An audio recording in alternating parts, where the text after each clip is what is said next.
Good morning, everyone. This is homecoming week at MUW, and one of the guest speakers is Dr. Anastasia Curwood. Dr. Curwood is the author of a book studying the life and activist path of Shirley Chisholm. Dr. Curwood is here at the table with us this morning, and we are so happy to have you here. You are the director of Commonwealth Institute for Black Studies at the University of Kentucky. That's right, I am for the last 3 years. I know you teach and you deal with students. A lot of your research is on African American studies, but talk to us about the focus specifically on Shirley Chisholm and writing an entire book about her life. Well, I've been studying Black women for my entire career, and I was teaching a class on biographies of Black people, especially Black women, and I went looking for a biography of her and couldn't find one.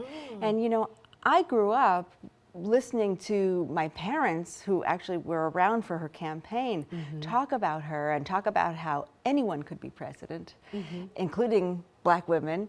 And I thought she was such an important person, she ought to have a book about her. She started out in local politics, and then she went on to be the first Black woman in Congress, and she even made a run for president. So talk about the tenacity that she had, really the audacity that she had. Yeah, so Shirley Chisholm was a product of a bunch of different things, not the least of which was her own really fiery temperament. She was a pistol, and she had a great self-confidence.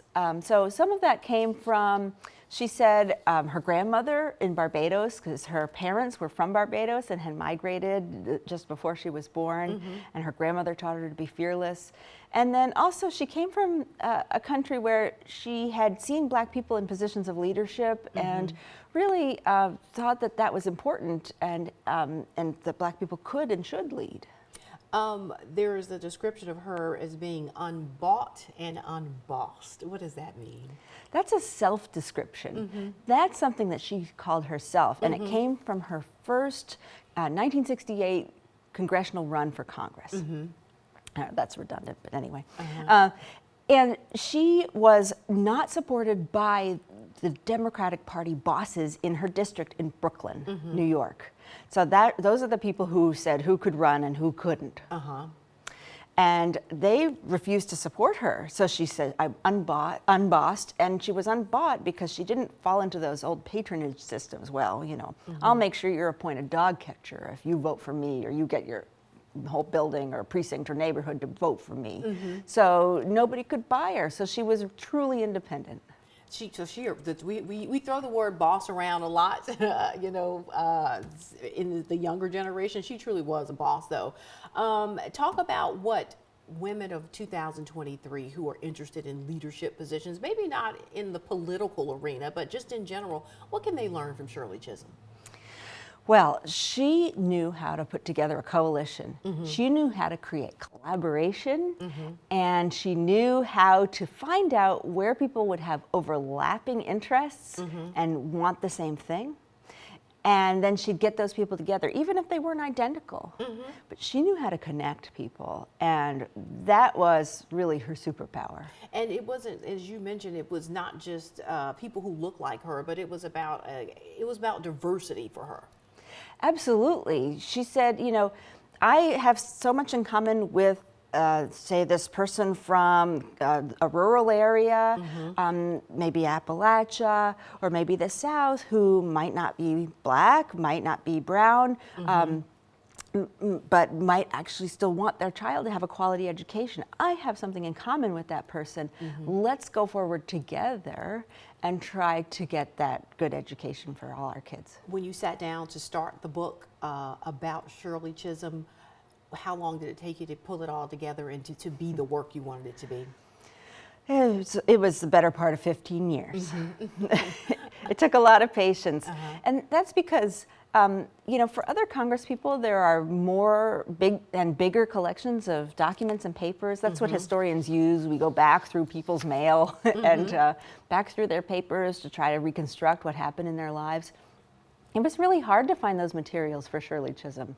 So I kind of had to put them all together and go to the newspapers and go to the Congressional Record and just kind of put together a jigsaw puzzle that was really big and had a lot of pieces that kind of were those blurry colors that are hard to find a place for in the puzzle. Well, it came together as a fantastic work. Shirley Chisholm, champion of Black feminist power politics, can be found at Friendly City Books, which is here in downtown Columbus. Thanks so much for coming to be a part of the MUW celebration and continuing to encourage young women. We appreciate it. It's my pleasure. Nice to have met you. Likewise.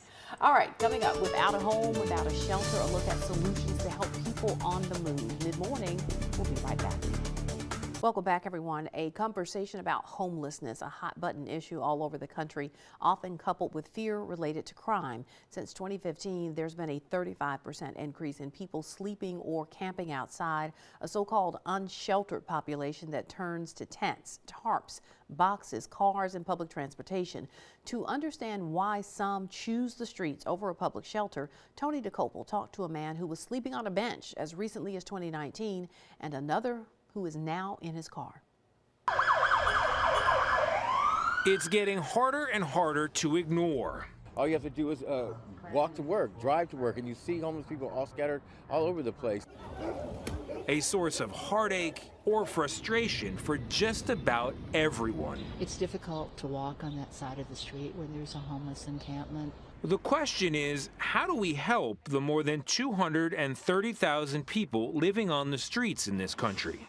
And while lots of local leaders have promised a fix, none have gone quite as far as New York City Mayor Eric Adams. You can't put a Band-Aid on a cancerous sore. He's not only launched an effort to clear tents and other structures, he's also stepped up interventions on the subway, pushing people towards what he says are supportive and voluntary services. There is no dignity to living on the street. But then came a policy of involuntary removals, allowing a police officer to take into custody a person who appears to be mentally ill and displays an inability to meet basic living needs, even when no recent dangerous act has been observed. If severe mental illness is causing someone to be unsheltered and a danger to themselves, we have a moral obligation to help them get the treatment and care they need. How do you feel about what the mayor has done? Sigh. Donna Lieberman is director of the New York branch of the American Civil Liberties Union. What the mayor is doing is throwing more police at a problem that requires a public health solution. Adams announced his plan, which includes transport to a hospital for psychiatric evaluation, after a series of high-profile crimes. Police say a woman was shoved onto the tracks, including killings in New York and Los Angeles. And that homeless man ran in and apparently started attacking them at random with a knife, where the suspects themselves were homeless men with a history of mental illness. It's such a high stakes and delicate call, the line between somebody who is free and just having a bad day and someone who is an imminent danger to themselves and others. Sometimes the first evidence is the actual act of violence. Well, who's in the best position to make the judgment call? Is it police? Or is it the public health system? Is it medical folks? And I think it's medical folks. While Mayor Adams declined our request for an interview, in a statement he pointed out the city is expanding capacity at medical facilities, while also boosting crisis services and behavioral health emergency teams. Hey, I'm Tony. How's everything? On one of the last cold days of winter, we met Shams DeBaron in Harlem, not far from where he used to sleep. Which spot was you? I would be right here. In years past, he might have been somebody flagged for removal and evaluation by Mayor Adams. Move on this now! Instead, he's become one of the mayor's biggest allies. I'm not comfortable with seeing my people out here like this. I want to do something about it. Yeah. You know, it's easy when you never lived this experience to think it's okay. To be able to say that that box is that person's home. I don't think it's okay. And so my goal, and I know the mayor's goal, is to say, you know, we're going to do something about this. We're going to get these people help. We're going to try to stabilize their lives. And ultimately, we want to get them housing. I'm Tony. He wanted us to meet Cornelius Parker, better known around here as Magnificent. You used to live right here? Right here, right there, was born down the block. Not long ago, Parker lost his job and then his home. So where are you sleeping now? I sleep right here in my car. You sleep at your car. Sleep in my car. And what's your plan for getting back on your feet? Well, I'm trying to find housing. For now, like so many people here in New York and elsewhere, he chooses the streets, even when shelters are available. The shelters are not safe. I used to work in the shelter. I've been in the shelter. You see stabbings, and it's not safe. If you lost your vehicle and you had to sleep on the street, you would choose the street? I would choose the street. I'd be a lot safer. Than the shelter? Than the shelter. That's how DeBaron once felt as well. I didn't trust anybody. So I wasn't looking for services. I was comfortable where I was at. But I went from what have been mild depression to severe depression. Wow. And fortunately, I thought about my children and I said, I gotta get some help. He got it walking himself into a mental health facility. And now he wants others to benefit from that very same sort of care, even if it means the hand of government has to get them there. Either way, there is at least agreement on help. More is needed. Not having nearly enough housing for people who need housing with support services, that's the real shame, that's the real crime, that's what's undermining the dignity of too many New Yorkers who are vulnerable and forced to live on the streets. We need serious federal intervention in this. Otherwise, we're gonna see a lot more lives lost to homelessness. We're gonna see a lot more people dealing with trauma and mental illness and substance abuse. And it's just gonna create a bad situation for all of us. Tony DeCopel, CBS News. And DeBaron came off the streets in 2019 after he accepted treatment for his depression and drinking. He credits it with saving his life. What were they thinking? A look at ideas that flopped when mid-morning returns. All right, we're back. Museums are homes to our cultural treasures and stories of success, but an exhibit in New York City takes a different approach. The Museum of Failure showcases more than 100 failed products and ideas, including some you may remember. Bradley Blackburn explains why failure is now on display. In Brooklyn, New York, it is a museum filled with flops. This is why this is in the What Were They Thinking section. There's an electrifying mask that promised to shock out wrinkles. Several people told me they remember their mothers wearing this. Cans of new Coke that made customers revolt. It is designed for while you're working. Even an office chair where you could work out while you sit, powered by the ab movements of hula dancing. So imagine you're on Zoom calls or you're writing an email. But exhibit organizer Johanna Gutman says spending time with these failures, it's rather violent, is worth a spin. It's not really about the products, it's about having that conversation about failure. What do we learn from failure?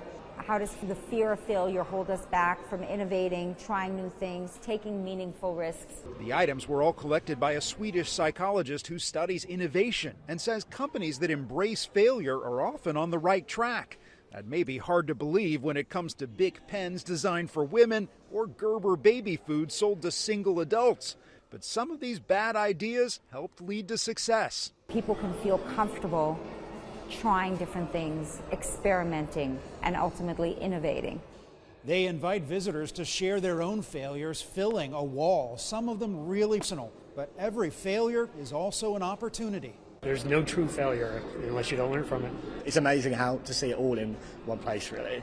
Proof that mistakes, even Trump stakes, do happen. No seatbelts and no directional blinkers. But failure isn't final, and sometimes it deserves a place of honor. Bradley Blackburn, CBS News, Brooklyn, New York. And the museum is open through at least mid-May in New York City, but organizers hope failure is successful at drawing crowds so they can then extend it. All right, now, on the other hand, here's a story about a woman who has built a successful career. On the final day of Women's History Month, we want to introduce you to a women's activist turned businesswoman who became a social media sensation thanks to her cookware. Here is Shiza Shawit in her own words. I was born in Karachi in Pakistan. My mother never taught me to cook when I was growing up. Give it a little taste. She wanted to make sure that my sister and I were free to pursue our dreams in a way that she had never been. I met Malala when she was 11 years old. 6 years later, when she was attacked by the Taliban for fighting for girls' education, I ended up leaving my job to co-found the Malala Fund. I was 22 years old, but in that moment, I knew that it was now or never. In Pakistan, so much of our life and our culture revolves around cooking in the home and breaking bread together. We literally found our place in America by cooking and sharing food. We have a team of predominantly women and immigrants. Hello, it's time to liberate your plate. We wanted to build a brand that celebrated Eid and Ramzan and Nowruz as loudly as we celebrated Christmas and Easter and New Year's. Just getting fancy here now. When my mother tried my cooking for the first time, she gave me a lot of notes. For her to see her daughter building a business where the kitchen and the home was a pathway to liberation was really special. I think she's proud. My name is Shazad Shahid. I'm an entrepreneur and I'm the co-founder of Our Place.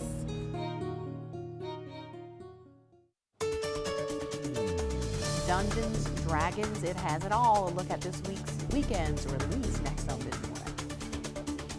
All right, we're back this weekend. An epic movie adventure begins as a fantasy role-playing game with legions of loyal fans comes to life. We're talking about Dungeons and Dragons: Honor Among Thieves. Actor Chris Pine leads the band of thieves turned unlikely heroes. He's played Jack Ryan and Captain Kirk, making a name for himself as a star of film franchises. He's hoping to do it again. Natalie Morales caught up with Pine in Los Angeles.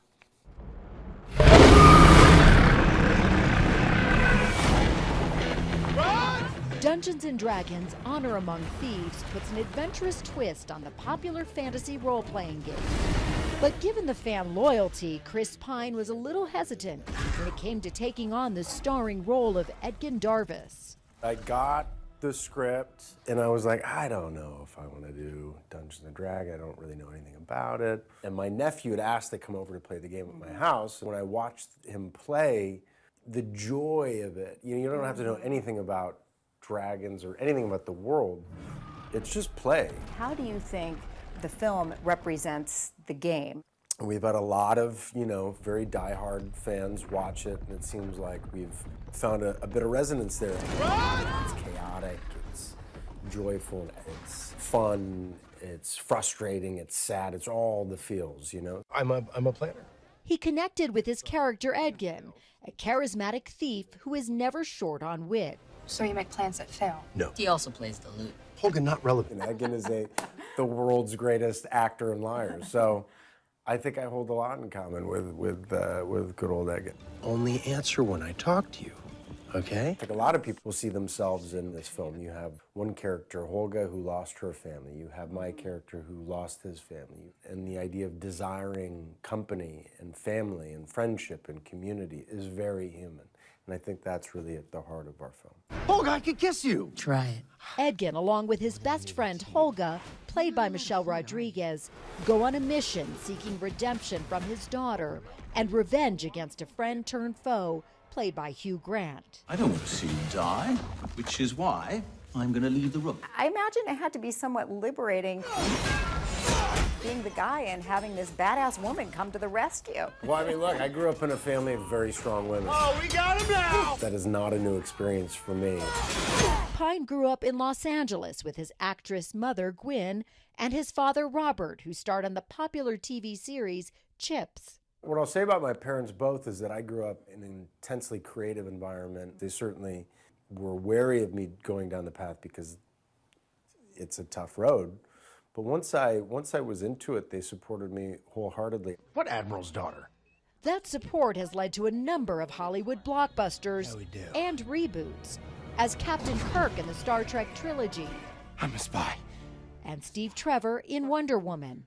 While playing a leading man seems to run in his blood, Pine is ready to prove he can do it all. You've directed your first feature film, Pool Man, which you also co-wrote. You star in, you produce it as well. It was so much fun. Yeah. I can't even tell you. To be in a scene with Annette Bening Wow. you know, is kind of a thrill to be like really in it with her, you know? At 42, Pine says he's all about living in the moment now. Well, how do we pull that off? Figure it out over a drink? Probably best. What I'm trying to do is really follow my joy. I'm looking to be inspired again. And like his lute-playing bard character, Edgin, he puts his talents and humor to good use. Anything you want to add? I'm good. Well, you know what might inspire you is A lute, I'm sure. This is a full-on, like, Right. oh my gosh, there are too many strings on that instrument. 6, 8, 10, 12, 16, 17. I had 4 strings. Are you trying to tune your voice to the out-of-tune lute? Not trying to, I am. You're being... I'm Natalie Morales in Los Angeles. And we'll be right back to wrap things up. All right, be sure you stay connected with us. We'd love to hear from you.